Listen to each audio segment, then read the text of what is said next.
இந்த வீடியோ முழுக்க முழுக்க பெண்களுக்கானதுங்க. என்னன்னு பார்த்தீங்கன்னா, ஒரு ஏஜுக்கு அப்புறம் நம்ம கேர்ள்ஸ் எல்லாருமே டிசிஷன் எடுக்கிறதுக்கு ரொம்பவே தயங்குறோம் இல்லையா? அப்போ என்ன பண்ணுறோம்? அம்மா, அப்பா, கூட பிறந்தவங்ககிட்டலாம் போவோம். இவங்க என்னடான்னா, பக்கத்து வீட்டில் ஆண்டியிலேருந்து ரேஷன் அண்ணா வரைக்கும் நம்மளை பற்றி தப்பாக பேசிடக்கூடாது அப்படின்னு இவங்க ஒரு டிசிஷன் சொல்லுவாங்க பாருங்கள். நமக்கு ஓகேவா இல்லையாங்கிறது ரெண்டாவது விஷயம். அதனால ஒரு ஏஜுக்கு அப்புறம் உங்களுக்கு சரி தப்பு அப்படின்றது தெரியும்ல. அப்போது உங்கள் வாழ்க்கையில் நீங்களே டிசிஷன் எடுங்க. நோ சொல்ல வேண்டிய இடத்துல நோ சொல்லுங்கள், எஸ் சொல்ல வேண்டிய இடத்துல எஸ் சொல்லுங்கள். இந்த 2 வார்த்தை இருக்கே, ரொம்ப பவர்ஃபுல்லான வேர்ட்ஸு. உங்கள் வாழ்க்கையை புரட்டி போடலாம். ரெண்டாவது விஷயம் என்னென்னா, பேசிக்காக குக் பண்ண கற்றுக்குங்க. இது நம்மளோட பேசிக்கான ஒரு தேவை இல்லையா? அதனால் சமைக்க கற்றுக்குங்க. மற்றவங்கள அந்த விஷயத்தில் டிபெண்ட் பண்ணாதீங்க.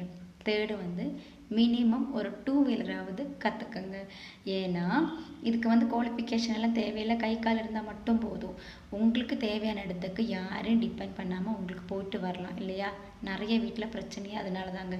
ஃபோர்த் என்னென்னா, அம்மா இருந்தால் தான் செய்வேன், அப்பா இருந்தால் தான் செய்வேன், ஹஸ்பண்ட் இருந்தால் தான் போவேன் அப்படின்ற மைண்டு செட்டே விட்டுருங்க.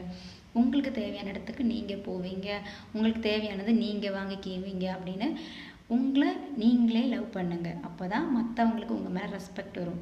தேர்டு வந்து செல்ஃப் ரெஸ்பெக்ட் மெயின்டைன் பண்ணுங்கள்.